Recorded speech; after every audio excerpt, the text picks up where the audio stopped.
And today, for some reason, this city was built into a touristic town in a European style. There was a time when it was really trendy to have some European cities, European towns, European quarters. So when I was working as an urban planner, we did lots of planning. And what we did is to have lots of reference images from European countries. And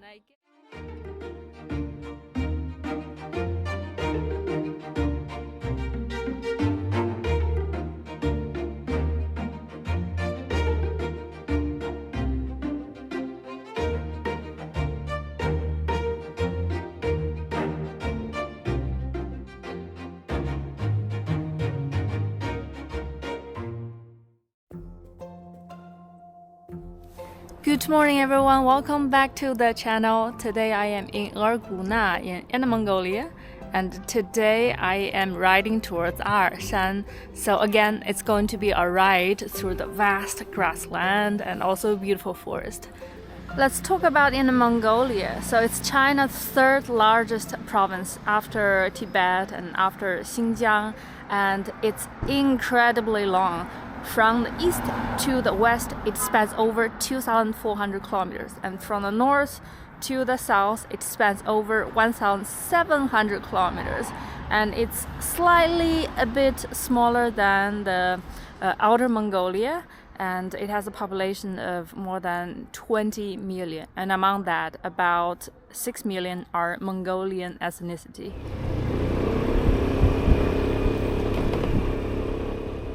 There are altogether around the globe over 10 million Mongolians, and more than half of them are in China. And in this region, there are also other ethnic groups such as Dawar, Ulanchun, and Ergun.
Those smaller villages on the grassland are called 生产大队, the production unit or production teams. So I just fly my drone for like 20 minutes. But my hands, my feet are freezing. Oh my god, this is cold.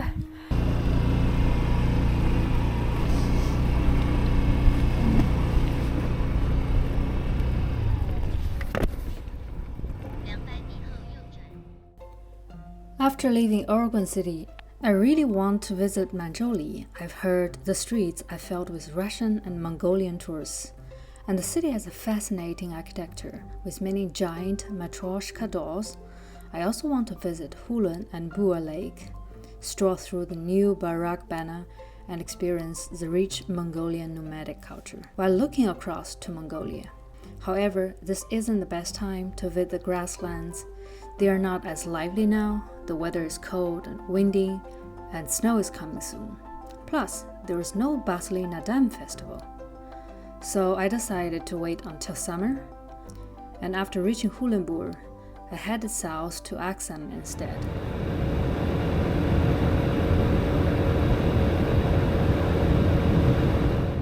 This is the vast grassland in Inner Mongolia, and this is a straight road that stretches, I don't know, maybe 10 kilometers, and it's just so vast and so open. And when I'm here, I just felt the world is so big.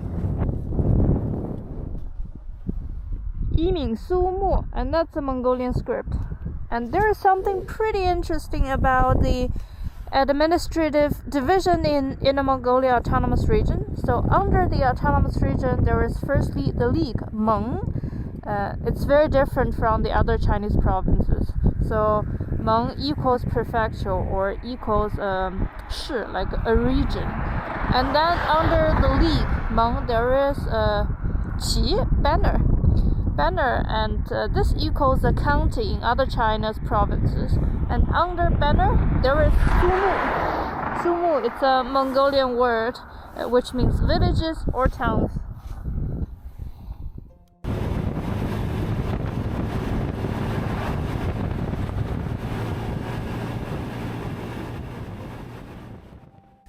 The afternoon was a bit rainy. I rode across the Hulunbur grassland, passing many trucks that were fully loaded with heroes.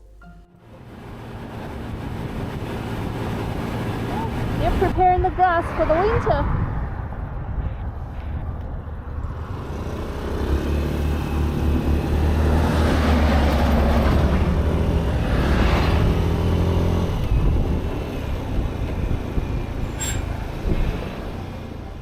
By evening, I arrived in Arxan. It felt different. I felt as if I was in central Germany, where many small villages scattered in a hilly terrain.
Arxan, Arxan, and it's a Mongolic word meaning hot holy spring, because there are a lot of famous hot springs here. Although I am not going to any of them. So this place used to be the home of many nomadic tribes in China, including the Mongolians, Dawar, Ewenke, Elunchun, etc. During Yuan Dynasty, this was a hunting ground for Genghis Khan. And during Qing Dynasty, this was also the royal hunting ground. And today, for some reason, this city was built into a touristic town in a European style. There was a time when it was really trendy to have some European cities, European towns, European quarters. So when I was working as an urban planner, we did lots of planning. And what we did is to have lots of reference images from European countries. And I guess that's how this town is built. And I think many of the construction workers have never been to Europe. They have never seen a real Fachwerkhaus. But still we built it. This is indeed a booming German town with lots of construction work. So this is a Wohnung. And then that's the Bahnhof. And then there is the Asthaus. And then on that small hill, that's the Nayosmart, which is still under construction. Arxan train station is one of the oldest train stations in China. According to the introduction, a description, it was built in 1935 during Japanese colonization, and it is a 典型的日本宗教与民居相结合的东洋建筑. No, this can't be true, because this must be a small train station somewhere in Germany. The European-style architecture in Arxan exudes a whimsical romance. Some resemble timber-framed houses, others have Roman influences, and a few feel a bit British. The buildings in the city center are as colorful as a kindergarten. And of course, being Inner Mongolia, they are also yours.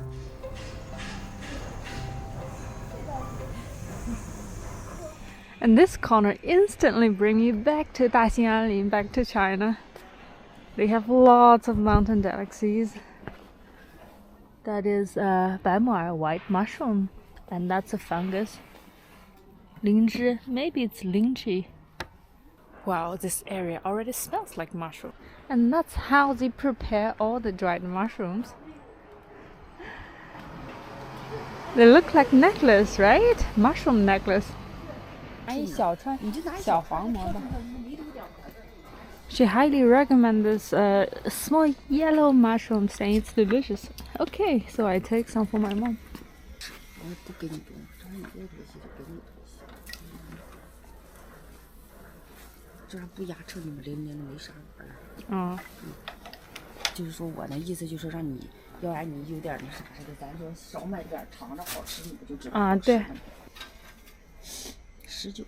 $19哈，再给你扫19。麻烦要一根烤肠。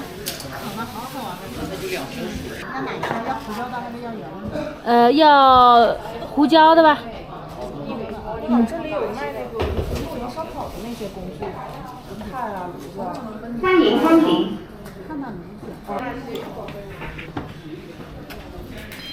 So a German tour can never be complete without this, Bratwurst. And after this, I am going to the National Park of Arxan.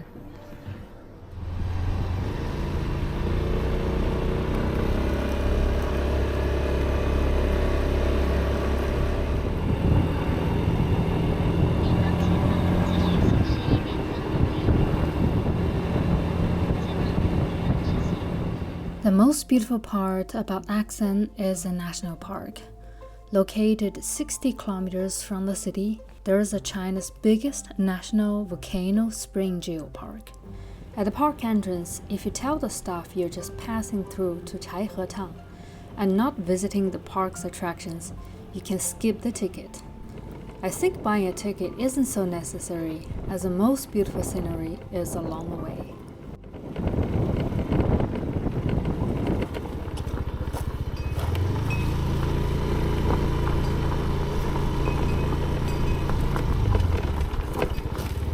Oh, don't be afraid.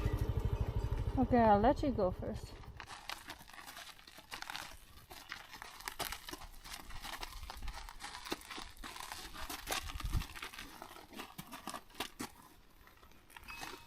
Babies, I have no food.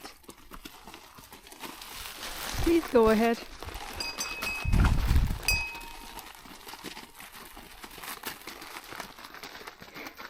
What do you want from my suitcase?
Before continuing the ride, I want to thank Nayosmart for sponsoring me this backpack. I have been using it for about half a year now. I really like it, and I like it because first of all, this material is waterproof, so I don't worry about it during rainy days.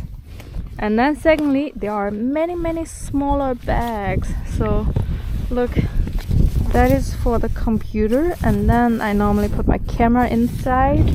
And then there are many small bags, so every small item can find its place.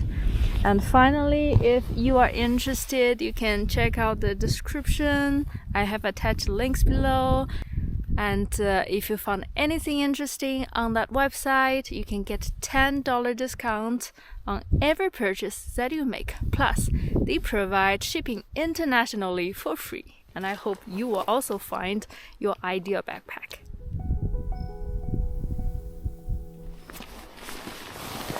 That's the golden needles. So soft.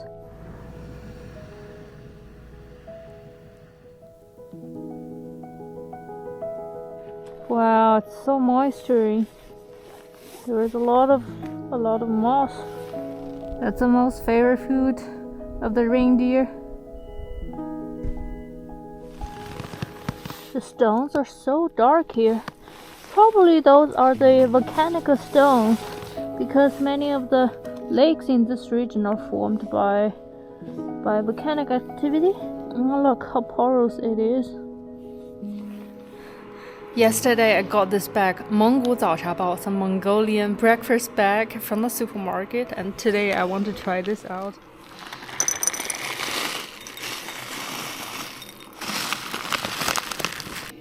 This is pretty interesting. So there is, I think this is some kind of biscuit, and then this is dried milk, and then there is also beef, dried beef, and this is 烤奶片. So a kind of a dried dairy product. It's the surface that you get after boiling the milk, and then you dry it up. That's it. 烤奶皮子. And finally, this is the tea bag. 奶茶包.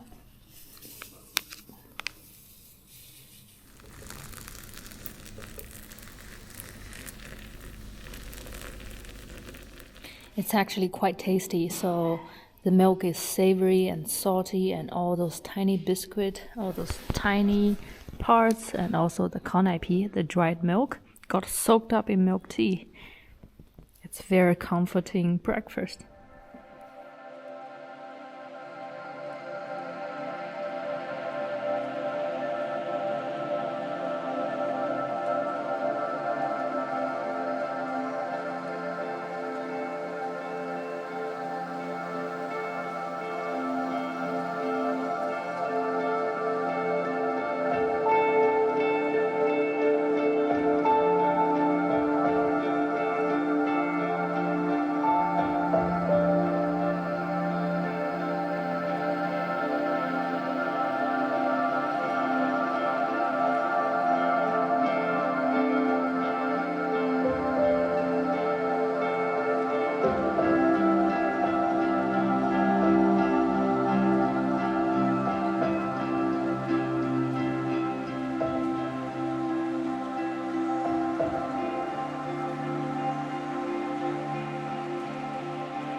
驯鹿庄园。Last time while I was near Mongolia, I didn't go to visit the deer garden, and this time I really want to see one.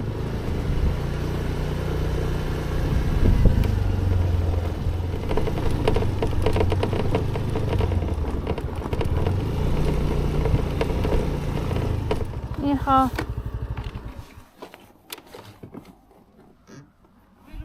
啊，对，这边是吧？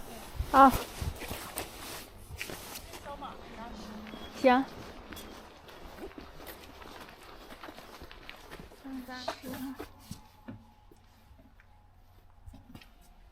谢谢。啊，这边。这是给它喂的是吧？对。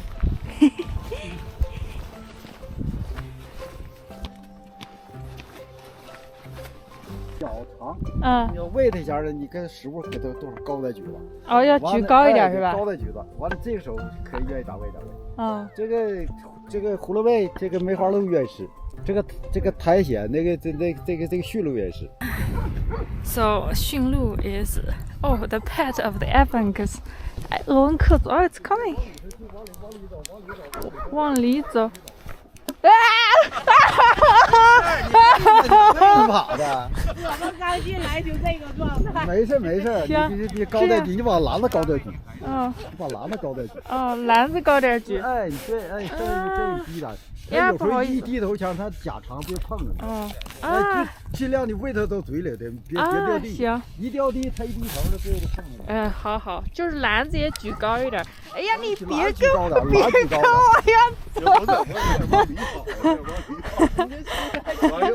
实在不行就扔。实在不行我就扔。再往里跑。嗯。哎，就喂它脚注意点。哦。What a beautiful creature. Its head looks a little bit like horse, yet the horn, it's just so magnificent. Yeah. 好。嗯。嗯，好。Hey, you like moss, right? 梅花鹿。哎呀。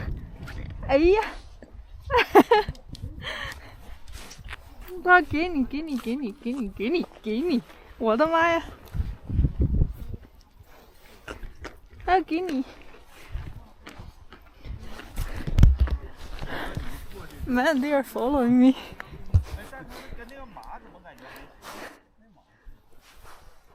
你们把我逼到了绝路上。哎，你也吃吗？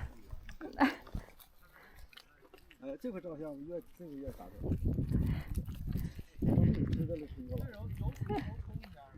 它的鹿角就这么大啊！嗯，它的鹿角，它自然就长的，长着完了，到时候10月份都脱掉。长这么大又会脱掉呀？一年一长，一年一长。一年就长这么大了？对呀。哇！它都脱掉了，脱掉完了再重长。那为啥就是你看那个的，比没有这个的大呢？这是驯鹿，像那个是梅花鹿，它那品种是不一样的。不，这个也是个驯鹿，白色的。啊，你说这个它犄角和犄角它那一样，这个就是鹿王。哦，鹿王所以大一点。对的，鹿王。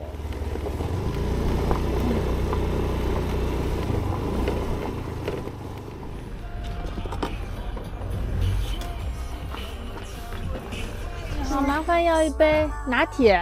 这一杯拿铁是吧？对。冰点是吧？什么温度的？热的。好嘞。你们从哪儿来的呀？我们是北京的。哦，然后就正好过来玩了。对，我们在这边今年在这阿尔山地带避暑来着。啊。然后就把车开过来了。这2辆都是你们的吗？对，一起的。嗯。谢谢。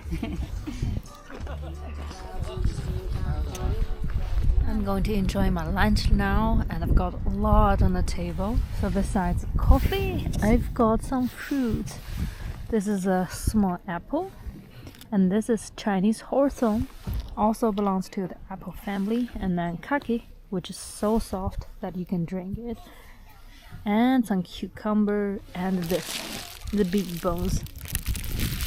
大骨头，酱骨头. This tiny truck cafe has sold over 100 cups coffee today, so I estimate they have a daily liquid of around 5,000 yuan, which is very good business.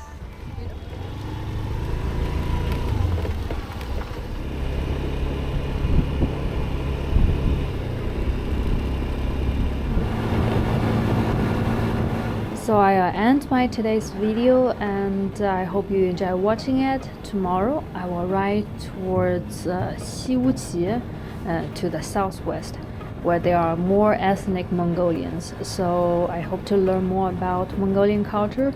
So thanks for watching and stay tuned.